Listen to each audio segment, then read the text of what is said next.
Oh my goodness, this is so exciting. I see a go for me, and that means that I am able to start my presentation. First, I want to thank everybody at Penn State first for being kind to me when I called you the University of Pennsylvania many times. And now that I know it's Penn State, I really do appreciate you and your commitment to our authentic presentations that we've been able to have today. I mentioned earlier that I am still a little overwhelmed by the things that I saw today in the best of ways. And so I want to thank my co-creators, people who presented today. And I also want to thank people who are here with us, who are witnessing. Thank you. Thank you for being here. So today we are going to talk about Autistics Parenting Autistics and the paradigm shift that we need in order to become autistic parents. A little bit about me, some identities that we're actually going to talk about a little bit later. The identities that I really embrace right now are my autistic identity, my deaf identity, my queer identity, and my Penobscot plus immigrant identity. The immigrant identity includes French, Italian, and English immigrants. Penobscot is a tribe in Maine, which is in the very far northeast of New England. My pronouns are she and they.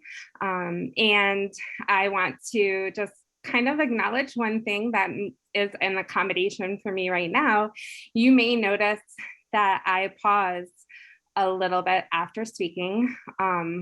I am experiencing a little bit of dysphoria hearing my voice. One thing that I am deaf, and I just received my first cochlear implant, and so I'm hearing my voice.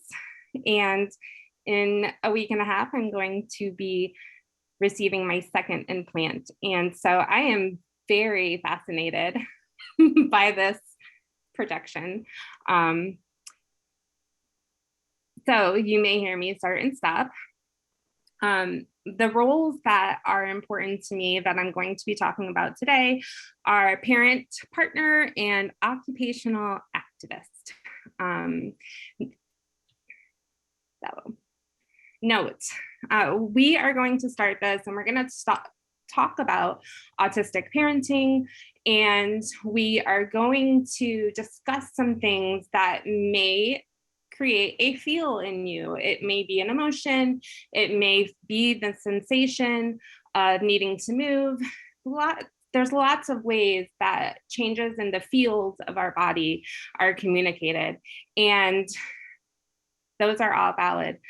Something that I do almost daily to really recenter myself on what it is that I need to feel focused and feel present and feel validated and feel seen is come to this beautiful illustration that I would have the ability to co-create with Kate Jones, who spoke earlier today, about the things that I would want to hear if I were in a community that was supporting me as I am. And so these things are also something that I would offer to you because you have a right to be here authentically as you are. So the first thing that I love to remind myself, I love you as you are. I love me as I am. And another saying that's going to jump out at me, you can rebel. This makes me you can rebel. This makes me laugh because in a moment of universal synchronicity, when I am talking about parenting, my father is here and he's sitting right to the left of me. And I really appreciate that I've had lots of opportunities to rebel. So you do too. During this presentation, participants cross your fingers, we'll be able to. Identify current literature on parenting practices, discuss the paradigm shifts needed to support neurodivergent parenting, differentiate between neuro-inclusive parenting and neuronormative parenting, and generate an action plan for supporting neuro-inclusive parenting. We have about an hour to do this. So let's go. The very first thing when I was presenting or preparing for this presentation, and the way that a lot of people actually begin to understand an issue is we go to the literature. So I had to be typical in this. I went to the literature. However, my experience of going to the literature was maybe a little different than most.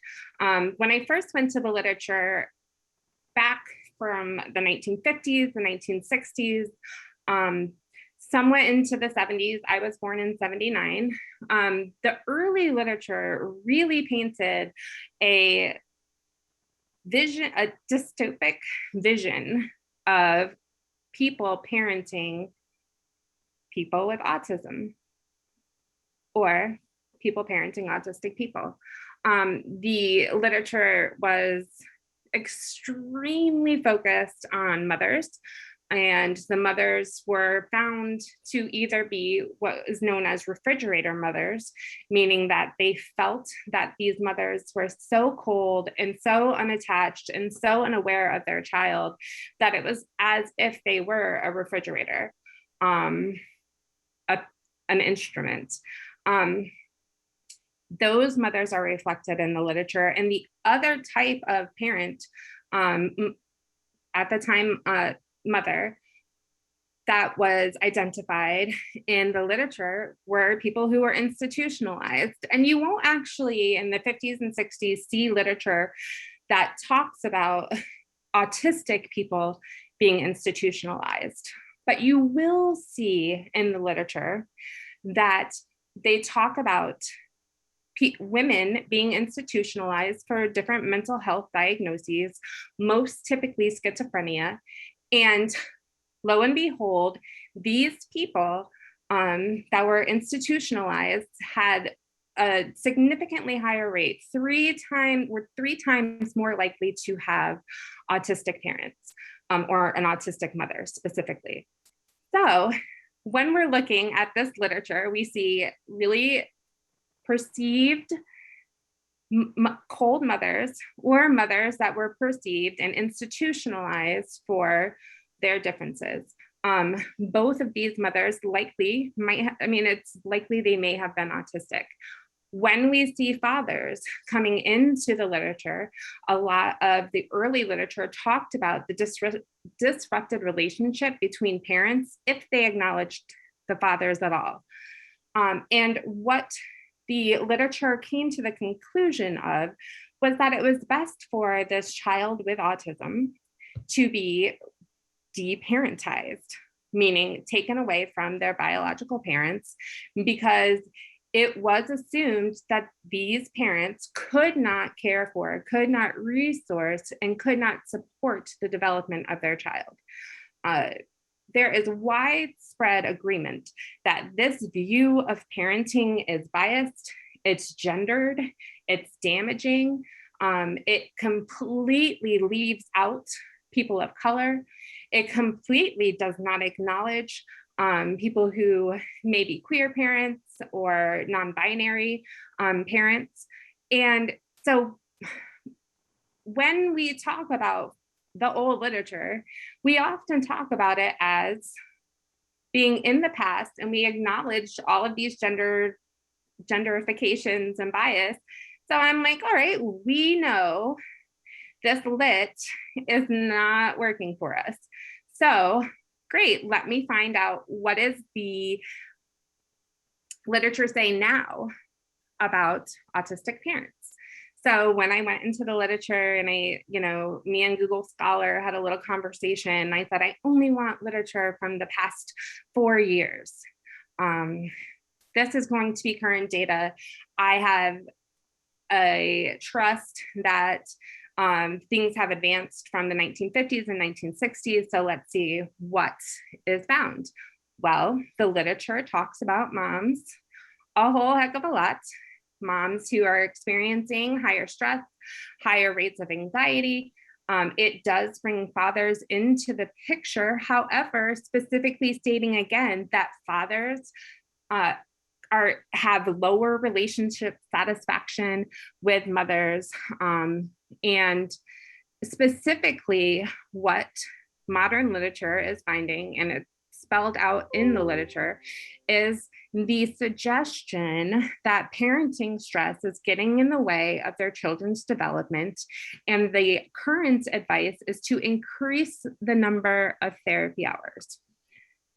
So I look at the literature from the 50s and 60s and then come to the 2020s, and imagine this is me, this little icon right here is me, and this is my son, and we are looking at each other with uneven eyes because we're confused. I don't see the difference between the literature that was available to people in the 1950s and the 1960s and what's available now.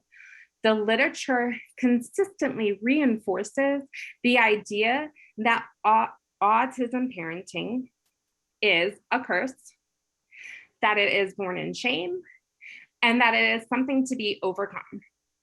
To the point that if you as the parents are not able to overcome, back then in the 50s, we called it deparentizing.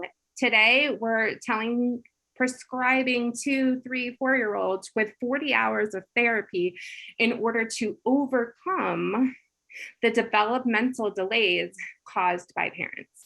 And so I would say I'm reading the same thing, maybe with fancier words. And so therefore, this literature isn't very helpful for me. And in fact, my action step comes here. Reading the literature is traumatic for autistics. I have to tell you that seeing the deficit-based words come at me as I'm reading literature, even still today in 2020 and 2021, pandemic has me like, what year? It's 2021. I see deficit words come at me, and immediately I feel as though I'm consuming them, and that this shame is becoming a part of what is expected to me be my identity as a parent. And so one thing that I want you to think about as we go through today and also, throughout the conference, what are you going to do to address this inequity of access?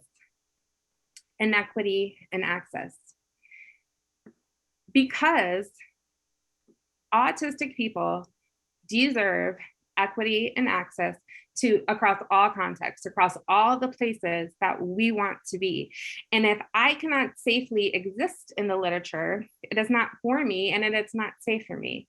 Some things you might be able to do, call it out. 1, 2, you might create literature that better reflects our experiences. You might support autistic researchers. There's a long list. I just want to really pause and hold academia accountable for the fact that there hasn't been change. And I personally, as an autistic parent, feel a little bit offended at the suggestion that it has.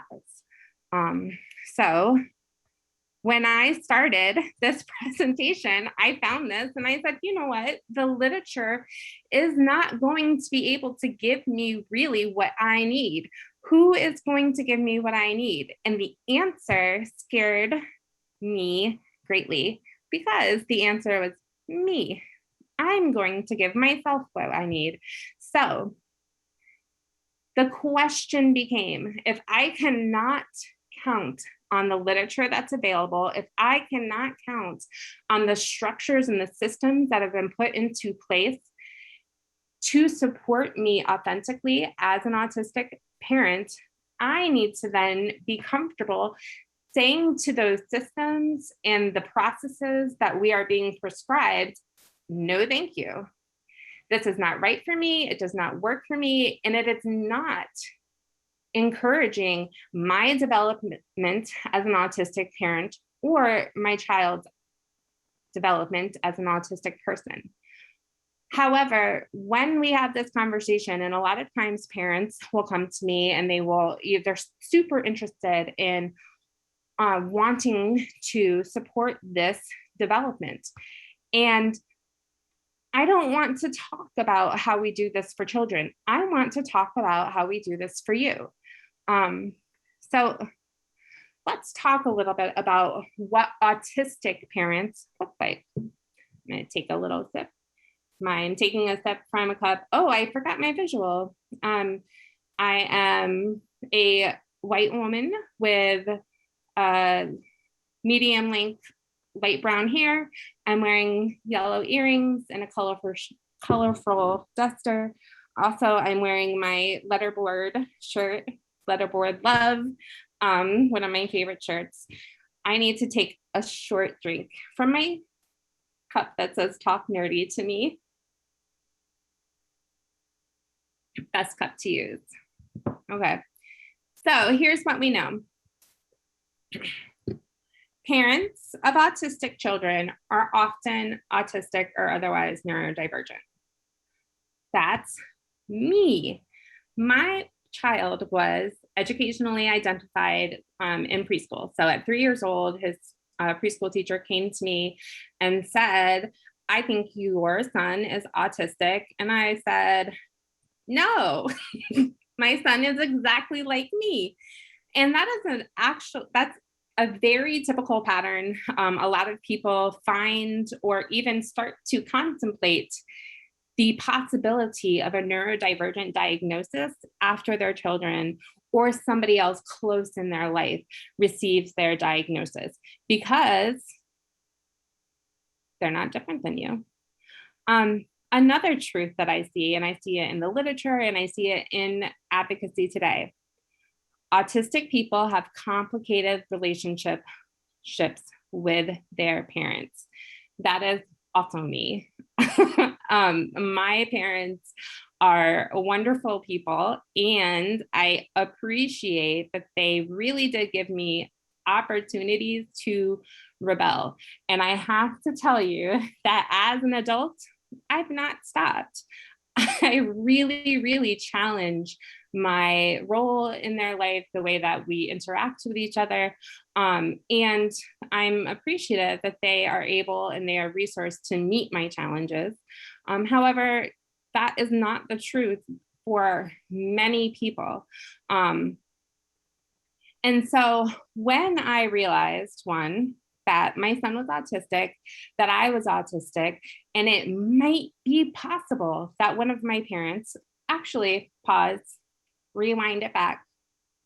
It is likely that one or both of my parents are autistic. It made me think about, well, if I had no clue what to do, I really don't think that they had too much clue of how to raise an autistic child. I asked my dad last night, and his 2 bits of advice were, 1, love them, and 2, let them be a kid. Pretty simple advice, but profound in implication. Why? Because autistic parents are exposed to conflicting expectations and unrealistic markers of success based on normative standards. Yes. So if I look back at my parents and the way that they parented me and the context in which they were parenting, success was a really high standard. That was probably in many ways very unrealistic for me. I'm deaf. I am autistic.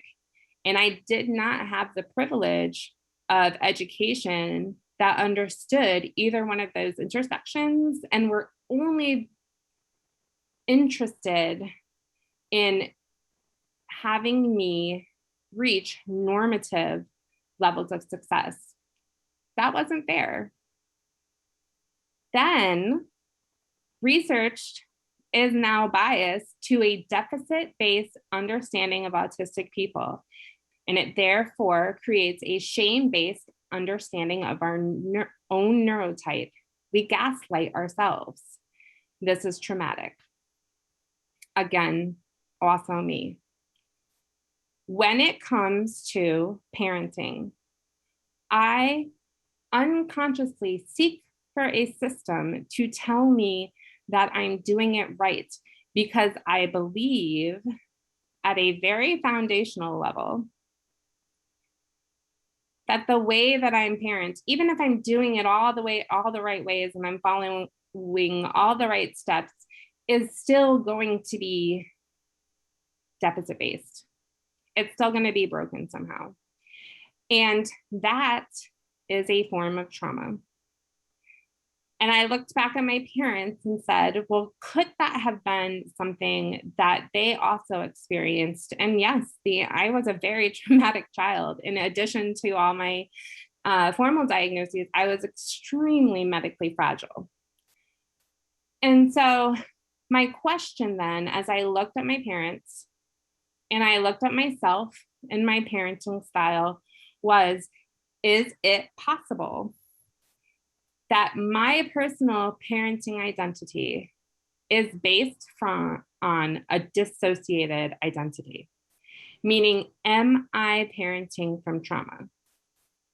The first time I asked myself that question, I was terrified, because nobody wants to do a single thing from trauma. It's neurologically a violence to act from trauma. When we are traumatized, and trauma can come in many different forms. Trauma can be overstimulation from sensory. It can be the internalized shame we feel about whether or not we are parenting right. It can create a trauma response in the form of parenting. So when we talk about trauma responses, these trauma responses are valid neurological responses. They originate in the back part of our brain. So that is the amygdala. And the amygdala is an expert. I've actually named my amygdala Miss Amygdala. Miss Amygdala is amazing at keeping me safe. Miss Amygdala is amazing at making sure that I make the safest choice immediately in the moment. Miss Amygdala is really great at keeping me breathing. And she does what she does really well. So Miss Amygdala, though, is always going to suggest to me a response that makes sense for the stimulus that I received. So stimulus is parenting. My son comes to me and he asks me a question, or he's interacting with me in a way, and that stimulus triggers a response.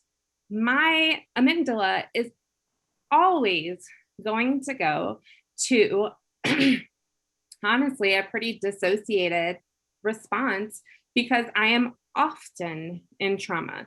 I am somebody who experiences high amounts of pain. I have to be hypervigilant. So when I love Miss Amygdala. She's doing the right thing. However, I don't always need her.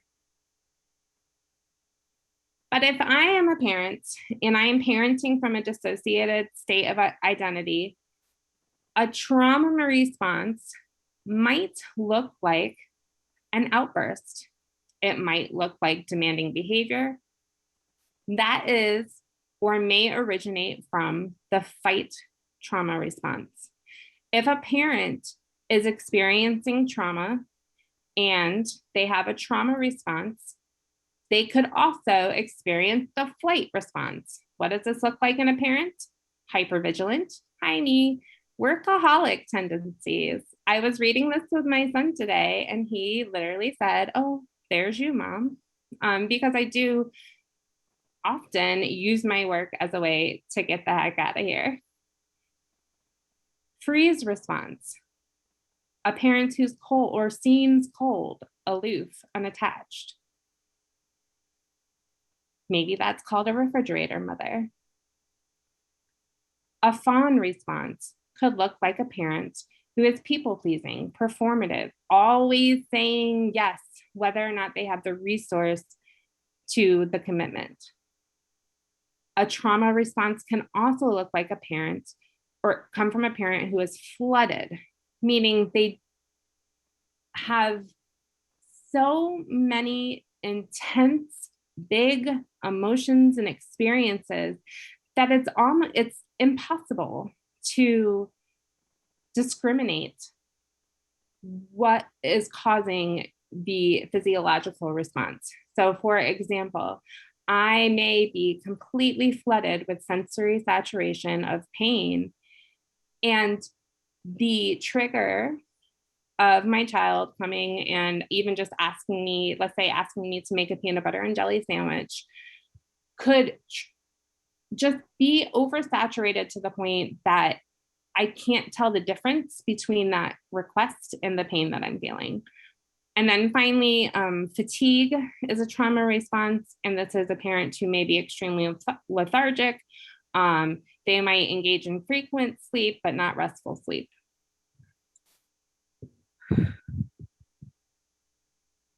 It was really difficult for me as a person to sit with this and to ask myself, one, if my parents may have been parenting from a space of trauma. And the reality is, I know the answer to that question. They often were, because they often had to be.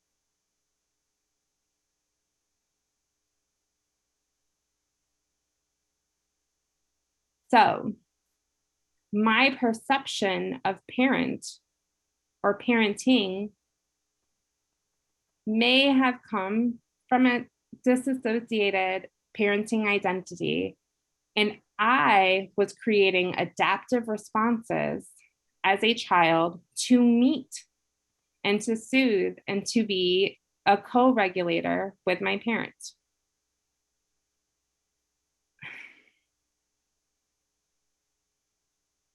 And for me, when I realized this, everything stopped, because the truth is that I don't want to parent from trauma. I don't want to make choices.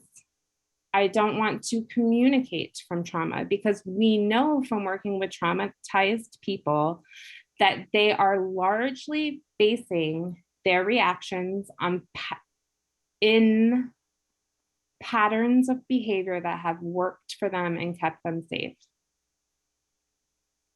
That's big.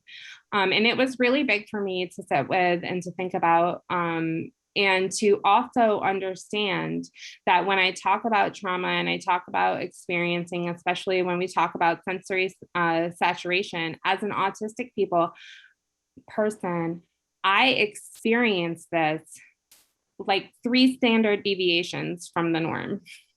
Like I don't, like these emotions to me may feel like a bee sting to some people. And for me, it would feel like getting, I don't know, a tattoo, something that was repeated and chronic and over again, and not the most pleasant.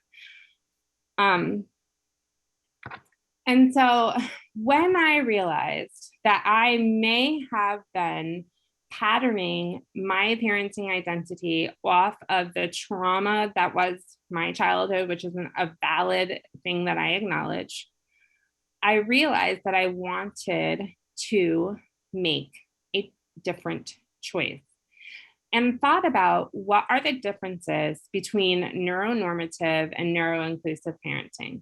And so when I looked at the literature again on parenting, it kind of went to 3 things. What style of parenting are you doing?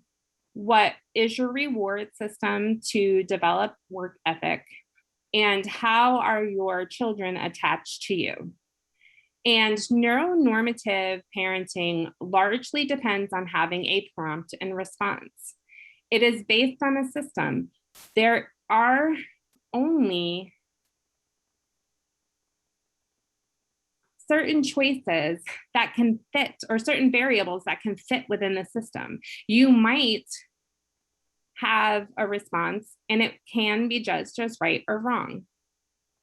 Neuronormative parenting often looks like we're supposed to be authoritative versus authoritarian, but the word authority at baseline means that I am superior to my child, and I don't agree to that. My child is a person.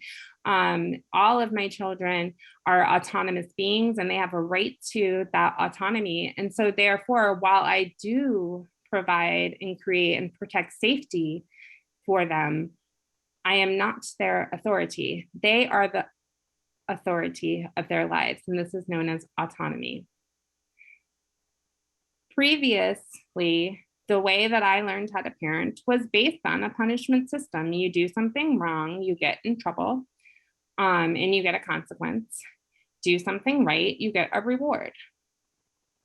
Well, that's very difficult to understand, because once I left my parenting system and went into the different spaces, the system was not the same. And so I had to come up with different ways of myself understanding what success was. The neuronormative view of parenting focuses on attachment.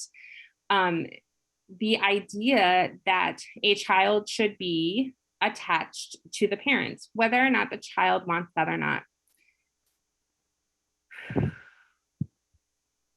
It leads us to a place known as prompt dependency. Those of you who have worked with people on the spectrum or autistic people or have them in your life know that we are a very prompt dependent people because of our neurology. We like a pattern. Again, I like a pattern with 3 standard deviations of like. So my brain really wants to have a prompt and find a pattern and give a response. But what is most appropriate for me is not to behave in that system, because once I engage in the system, I'm giving the system authority over me. What is more important, and what I have found that is more representative of neuro-inclusive parenting, is that it's important to have choice and transition. Those choices should involve autonomy. Those choices should involve boundaries. And those choices, instead of attachment, should involve connection. And when the choice is over, or when we've made our choice, there needs to be some type of transition to the next thing. Neuronormative parenting feels like a never-ending cycle in which I will never understand. Neuro-inclusive parenting feels like a pattern of engagement that I can always participate in. Okay, I'm going to pause here, and if you have any questions, please feel free to ask me. Okay, so I see at the moment there's no questions, but you can feel free to put them in the box. You can have any connections that you have, please put there. I'm going to take a quick pause and drink and hydrate and regulate myself a little bit. And we're going to talk about, how to make this shift.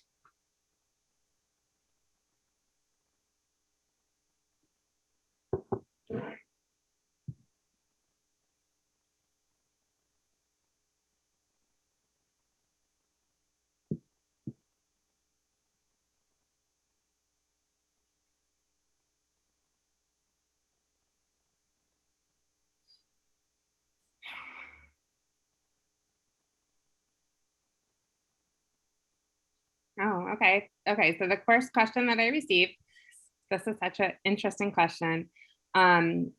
What do you think about an autistic adult fostering and or adopting autistic kids? I ask for myself specifically as an autistic adult who wants to be a parent, benefits and drawbacks. Excellent question. I'm going to peek at the time. Okay. I'm going to answer this as a weaver would answer, somebody who weaves all the details together. My name is Sarah. It means mother of many, and I took that really close to heart. My husband and I have been therapeutic foster parents for the state of Connecticut for almost 20 years. And specifically in the past 5 years, we have taken into our home all neurodivergent foster children, primarily non-speaking foster children. What I want to say is, as somebody who, first of all, the foster system is damaged, it is flawed, it is repeating cycles of abuse on marginalized populations, especially people of color. It is, as somebody who has worked within the system, I have been traumatized by the system, but it is work that I choose to do, and that a trauma that I steward, because it's important to me as a person, as an autistic person, and especially with my cultural intersections. I will say that a point of pride does not feel like the word. Accomplishment. A point of accomplishment has been with our children, specifically those who are non-speaker autistic children. We have had 100% reunification with their likely neurodivergent and under-resourced parents. And so my perspective as a foster parent has always been, I am part of a team that is going to resource a parent and, if safe to do so, transition them back home to if they're not their biological parents, their cultural community. And I've never lost sight of that. We still provide respite. I think that's a very important part of what we do. And the difference between the way that we approach parenting and the way that they call them professional parents are trained to approach parenting is profound. So a benefit can be that we come in and, as an autistic person, commit with that commitment to equity and access, we are able to creatively think of solutions and bring in supports and bring in resources that really benefit everybody that we're working with.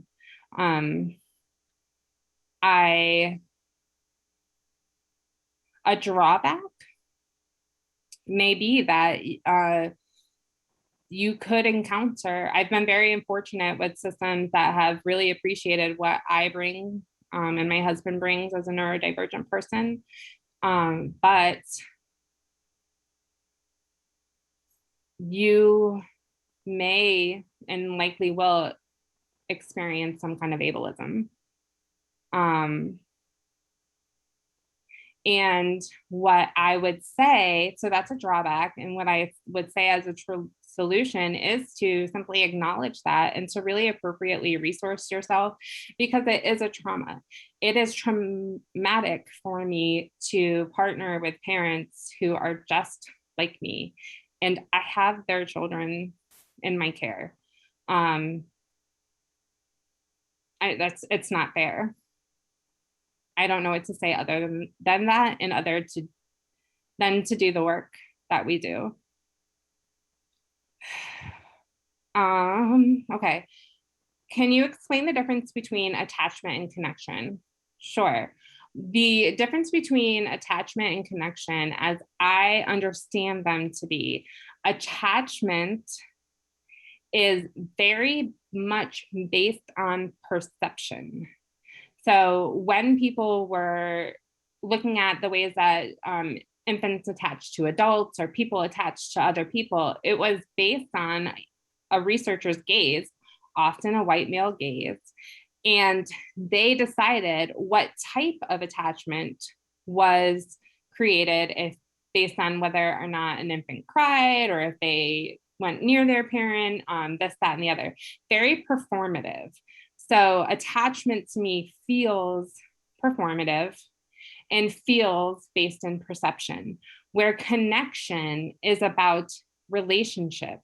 Connection is about two people negotiating their transactional boundaries. So what I mean by transactional boundaries is my son does not like to be touched without his consent. And so if I were to put my hand on his back without his consent, he would move away from me and maybe be so dysregulated that he wouldn't want to come back near me. The view of attachment would create some kind of negative stigma around the fact that my son is just as regulated and he's advocating for himself and taking space for that. That's connection. And so connection for me is not performative. Connection is about who are you right now and what do you need? Who am I right now and what do I need? And negotiating those boundaries and coming to an agreement. And that's so vague. I apologize because I know that's super vague, but my PDA, pathological demand avoidance, pervasive, I don't know. We're figuring out what that term means, but basically it's, I don't want to tell anybody what to do because I don't want to do, I don't want to be told what to do. But I think the difference between attachment and connection largely is about respecting autonomy and respecting boundaries. Another question is, what's a good way for undiagnosed grandparents to understand the shift in parenting styles with your autistic children?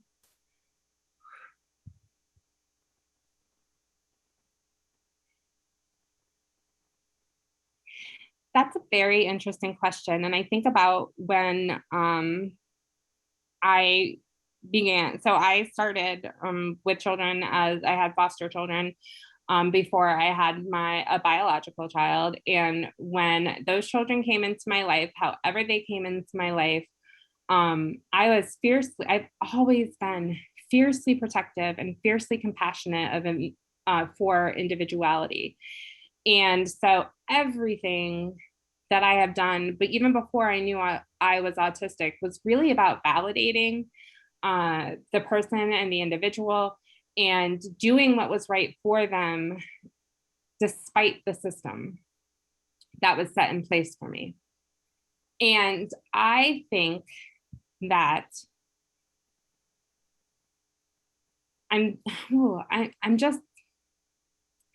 my parents watching me parent set the tone for how I wanted to interact with my children, and they supported me. It is a conversation that should be had. It may need to be very explicit because if a grandparent is undiagnosed or unidentified, they are most likely are not going to be able to ideate something different. That's something that autistic people often have barriers with, coming up for what a different style looks like. And when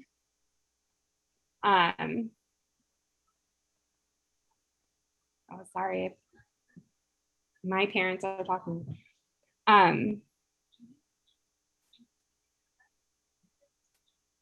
When I had the opportunity to stand in my power as a parent and show my parents the way that I was going to parent, then it became their choice as to what they were going to do with that, within the expectation of, this is also the way you will treat my parent or my children. And I have yet to be disappointed, because we have had those very explicit conversations. We are skilled. I love you too, Daddy. We are skilled at negotiation, very skilled, negotiating boundaries, negotiating our understanding of each other, because we've had so much practice to do. I told you that I am a living rebel. I am a hairy hippie liberal, and my parents are very traditional conservative. And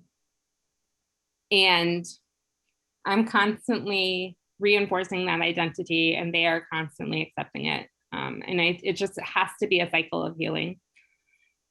Question, I am an actually autistic parent and struggle so much with fatigue. I've had tons of therapy, but I'm still not showing up in the way I want to and need to. How do I come out of my trauma when the response is so counterproductive? I love this. Thank you so much. You're welcome. Yeah, that is such a powerful question. And I think that my PDA is going to say the fact that you are answering it means that you're on your way. The change model, I love the change model because it comes in all these different sequence, right? Pre-contemplation, you're not even aware that it's something that needs to be changed. You may be presented with change and have anger. You may have denial. You may have acceptance of that, the need to have that change, and then integration of the change. You may be at the very beginning of simply noticing that things are not what you want them to be. And it's really okay to be angry about that, because if you're angry about it, then you're on the road to change, and wanting to change and looking for resources. So I'm thrilled that you noted having therapy as a support, and keep going. You're doing it. Okay. We are at the 30-minute mark. Oh, I knocked my my implant off. And so we have more questions, and I'm going to get like nuts and bolts. How the heck, like okay, maybe I'm parenting from trauma. Maybe my parenting style is a bit dissociated. How do I bring it back? How do I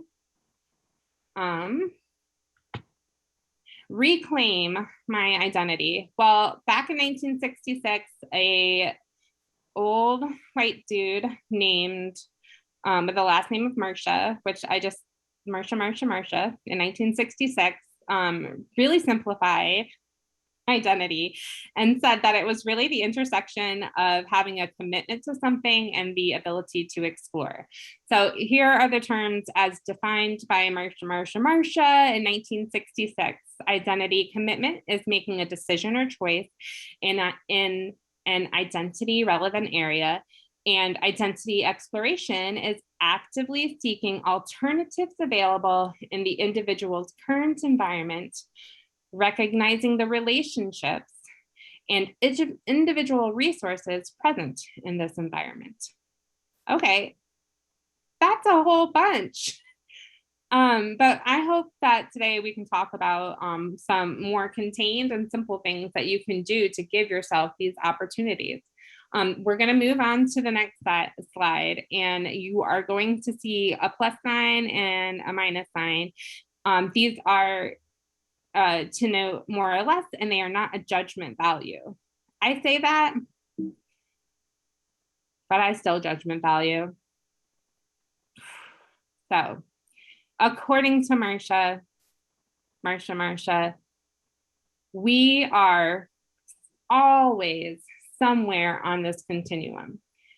I have the formal words written up here that Marsha used to describe each one of these quadrants, where in this quadrant, which is often seen as the goal, you have a high level of commitment and you have a high level of exploration, meaning that you have a lot of opportunities to make decisions and you are well resourced in your environment and you are able to see alternatives and make the best decision for yourself, right? This can also mean, or you can go, so this is high commitment. You might not have chances for exploration. This can be for many different reasons. Sometimes it's perceived as, and in the early literature, it was seen as a lack of desire to explore. And so a lot of times people, or what these people were described as being in foreclosure, meaning they were highly committed, but they were not doing anything to explore that commitment. This actually, per the literature, shows in earlier years to have less anxiety. People are actually more satisfied with their life choices. And somewhere around the age of 40, it all falls apart because they might have more opportunities to explore. That's okay. This little exploration thing is like a zipper. You can move in any way you want to. Same with commitment.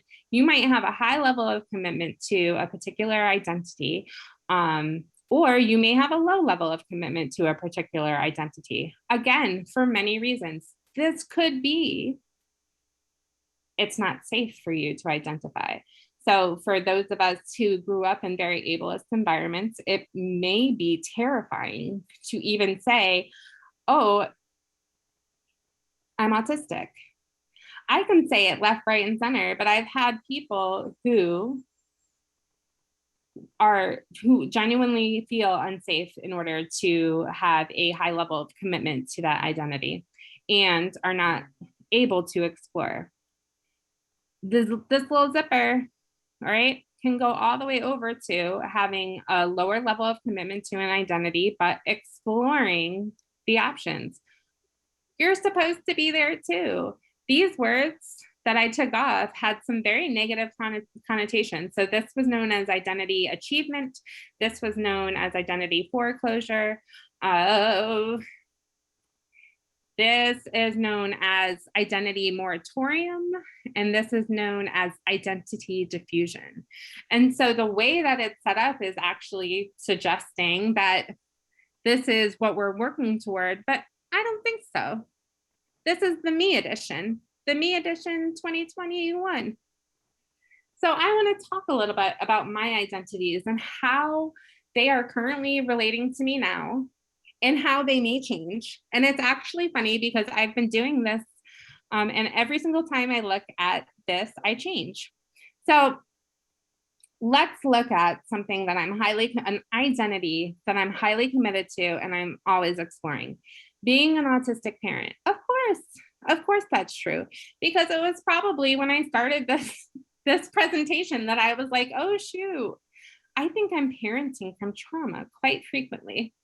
I'm very committed to being an autistic parent, and I want to explore the alternatives to that and look into my environment and see what I can resource and see where I can claim more opportunities to make commitments. And I do that every day when I wake up to while I'm sleeping. I think about parenting. So that is something that I'm exploring and I'm highly committed to. Interestingly, I put, so spirituality for me and being a queer partner is something that I am just starting to really have a higher level of commitment to. Both of these things were something that for a very long time, it wasn't safe for me to explore.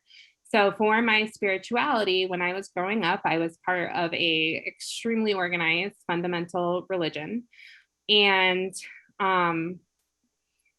having or exploring other religious or spiritual identities was not just not allowed, but it was genuinely unsafe. Me as a child, I had to rely on that community to sustain me.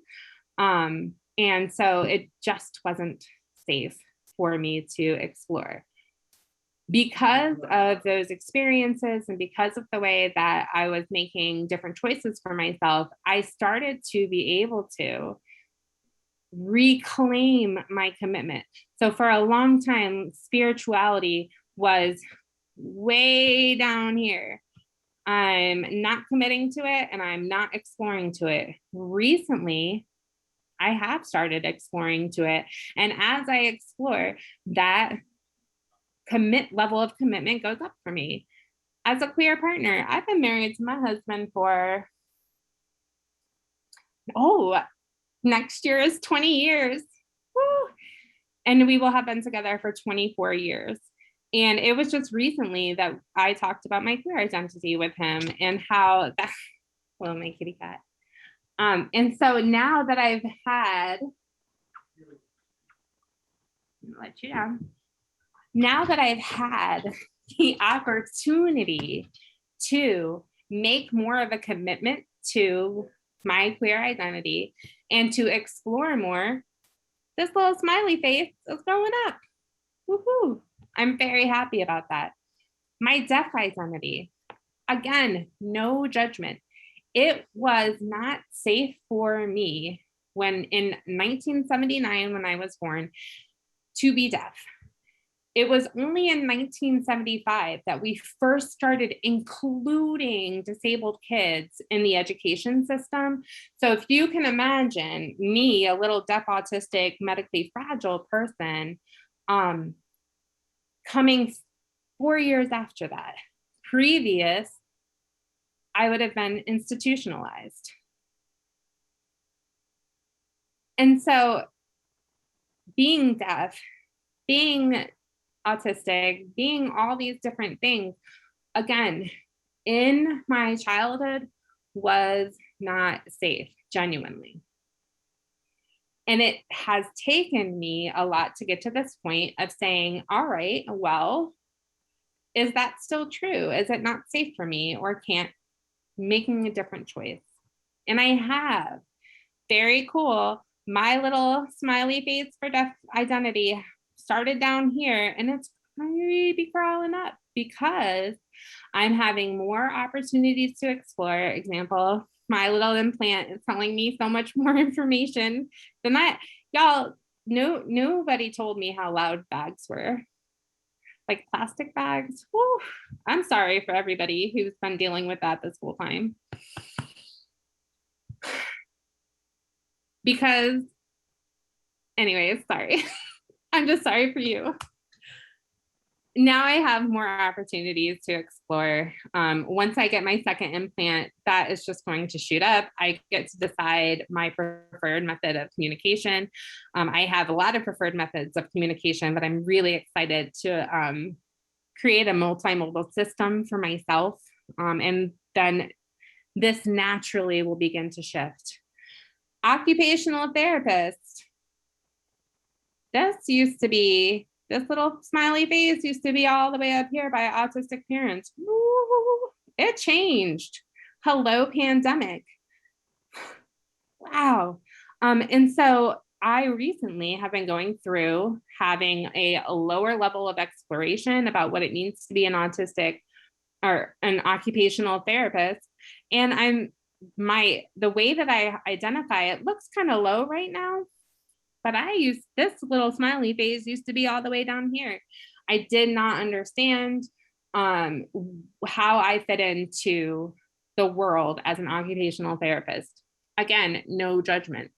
I put up here my understanding of myself as a Penobscot. I am highly committed to that, but it's actually a really strong pain intersection for my family. And so for a very long time, it was not something that I could talk about. And recently I've been able to connect with more Penobscot people, really understanding. And so it's changed from something that I probably was just as committed to, but I just wasn't able to explore it. Now my little zipper, I'm having more opportunities to explore my identity. The reason why I want to put this up there is that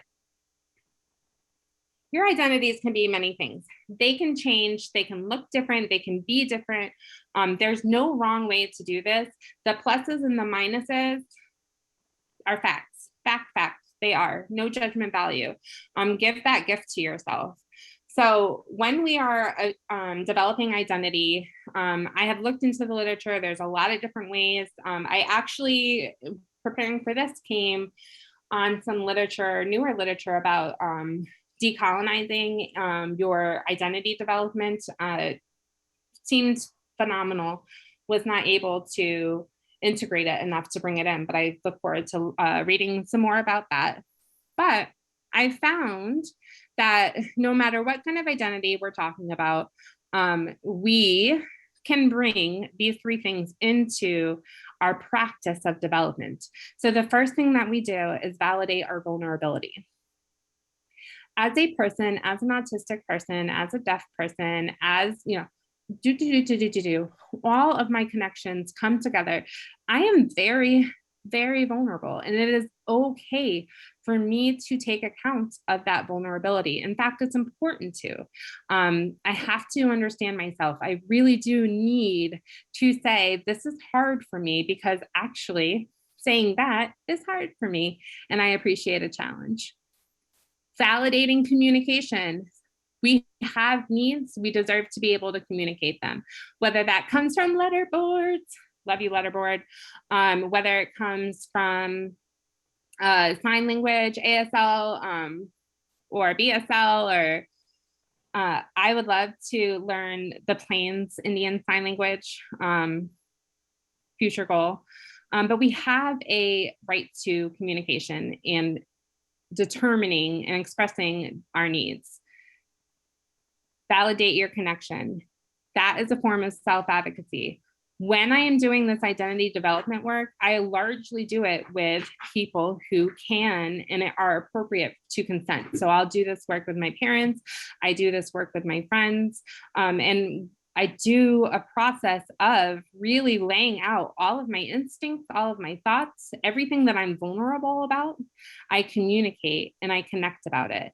And what we know about identity is that it's often developed in relation to the perception of another person. And what I want to say is that identity work is about reclaiming your authentic sense of identity and not needing anyone else to validate it. You're the one. You are the author of your identity. And so how can you start to reclaim, let's say, a neurodivergent identity, validating your vulnerability? The simplest way that I can tell you to do this is to work on your sensory systems. Whole nother topic. Validating the ways that you communicate. You might find that the ways that you have been communicating are actually not the ways that you want to. So embracing AAC, embracing different ways of nonverbal communications, all the things. Validate the ways that you communicate, and you might want to pick something different. Validating your connections. So the connections that you have to the people around you, the people in your life. But this is done through creating opportunities for yourself to explore, to commit, to reflect, to restore. Society will tell you this is the only thing you should focus on, the commitment, the commitment, the commitment. You also need to give yourself space to reflect and to figure out how that went for you, and if it could be better, if you want it to be better, or if you're fine with it for now, and restore. Everything we do comes at a neurological and physiological cost. You have to protect space to restore. You can figure out what works for you. And it's my favorite quote from that pretty little head that I showed you in the beginning is, you can change your mind as many times as you need to. We're getting new information about ourselves all the time, every day. Indigenous wisdom tells us that you never step in the same river twice. And so it is with your identity. You're never the same person twice. So as you get new information, it's okay to change your mind and make a different choice. In summary, you are change, not the change, you are change constantly. My best advice to you as you are committing to developing your neurodivergent sense of parenting identity, notice, resource, engage, and restore. What do I mean by that? That's up to you. I'm PDA. I'm not going to tell you what to do, but I am going to suggest that during this process, give yourself the time and space to notice. Give yourself the time and space to resource yourself. Give yourself the time and space to engage in the things that you need and want to do, which we call occupation. Also give yourself time and space to restore. That is it. Wahoo! I still have. Woo-hoo, look at me go. I have 9 minutes and questions to answer. So first, before I get into that, I want to just like take a breath and breathe. And thank you for creating in this moment with me. Thank you to all the people who have been in and out of this space, physically and virtually. I appreciate you all. All right. Question number 1. Do I think official diagnosis is always a good idea for an autistic children? My daughter can pass, so we are trying to figure out what diagnosis may offer. She is homeschooled now, but who knows what she may choose down the line? That's a great question. So there's a couple things that I want to answer because it was multiple questions. But the first is, do you think that it's an official diagnosis is always a good idea for autistic children? My immediate answer to this is yes. If you have the resources and the ability, it is always a good idea to continue to provide expansion of the current understanding of autism or of being autistic. The reality is that people of color are completely under-resourced and experience barrier after barrier to the official diagnosis. And so in my opinion, if you have the resources to do so, you should. And I'm going to say, so the next part about your daughter passing. So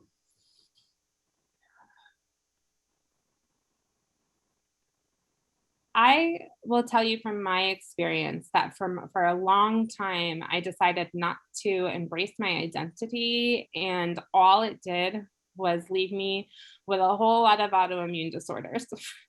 Because what I realized was that I was super good at masking, and that masking or passing or appearing normal was expected. And therefore, I actively suppressed my communication. I personally would not wish that on any individual. And so I would say that a diagnosis can, and does for many people, give them a point of access to understanding themselves, another tool in their toolbox.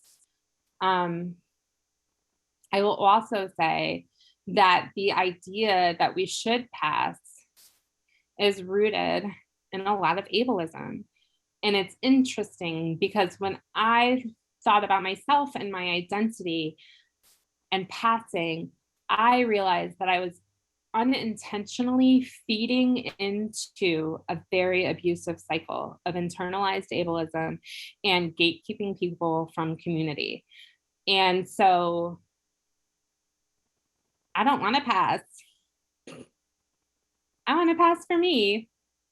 I tried the neuronormative thing and I am awful at it. And that's exactly how I'm supposed to be because I'm autistic. We homeschool, so homeschool rocks, we unschool, and have been for 3-4 years. So yeah. Any other questions? Okay. As an autistic parent, do you think that the main priority is to understand how we can best self-regulate and take breaks to be able to be present for our children? I find that if I'm in a bad sensory overload burnout, I am not able to co-regulate with my children. Yes, actually, thank you for this question. And I took out a whole part of the presentation, thank goodness, because I was going to introduce today the zones of neurodivergent co-regulation and the importance of co-regulation strategies. That is such a big topic, but what I will say to you is that I have developed my own personal co-regulation or regulation process because my child is dependent on me and he needs me to be regulated. So co-regulation sometimes feels a little whoa to me because my child cannot and should not be responsible for my regulation. However, it is totally important to notice your level of regulation and to develop a practice. I stink at it so bad because my interoception is like gone. I don't know that I'm in pain until I'm at like a 10,000. I don't know. I have no clue. So I have been doing things to reclaim my regulation. I'll show you because they're all here. Some of the things that I do to create this change, these are feels cards, all the feels, autism level up. I got the cards, I have their little book. And it really is the most profound and powerful way that I have been able to reteach myself about body sensations. So actually before this, I pulled a card. I love pulling cards. The excitement of having like the unknown, which card am I going to pull, is candy for me. Ooh, interoceptive candy. I love it. And so today I pulled a card that, again, Dr. Lawrence and Dr. Feed are the authors of these, and the art was done by Raw Star. Amazing. So I pulled this card and it says pump. And what I literally do is throughout my entire day, I'm like, when do I have these inflated sense of self? When do I need to be pumped up? I take all the different definitions and the ways that this shows up in my body and I simply notice it. Right now, just notice. The next way to resource yourself is to give yourself options. So as you are going through and you're noticing and you're resourcing yourself, the second thing that I love to do is pull, it's called empowering questions.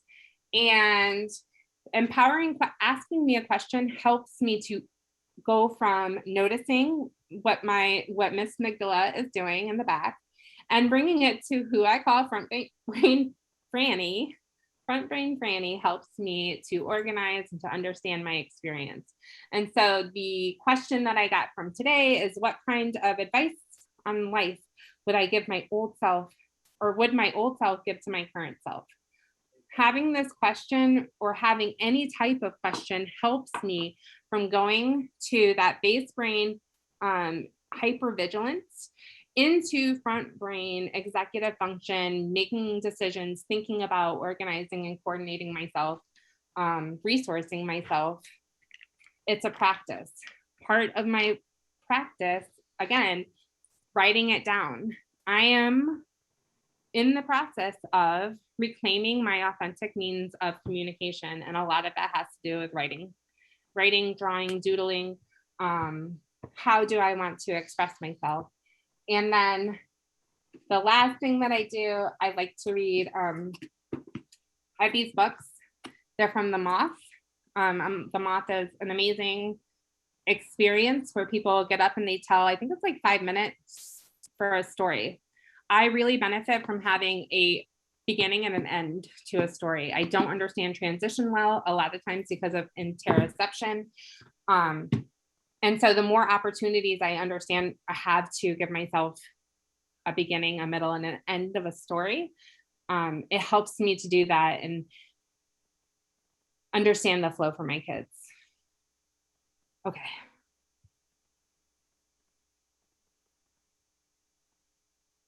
Any other? Or I think we're all done. So many questions, so little time. That is true. Well, I want to say thank you then. Oh, where can you find me? Here's some ways. I play, so my hashtag, or not my hashtag, I don't know. I'm so not cool on social media. On social media, I play the Autistic OT. I'm not the only Autistic OT. I'm so privileged to know many. But if you want to find me, you can at the Autistic OT. You can also email me, the autisticot@gmail.com. And I am in the, you can go to my website, but please don't, because I'm in the process of developing that. There's something that's like bizarrely frightening about doing a website, and I'm going to get over it someday, but it's not today. So please reach out to me, the Autistic OT. A lot of people will come to me and ask me about their kids. I'm not going to talk to you about your kids. I'm going to talk to you about you. So if that is a conversation you would like to have, I'm open to it. So I don't know if I just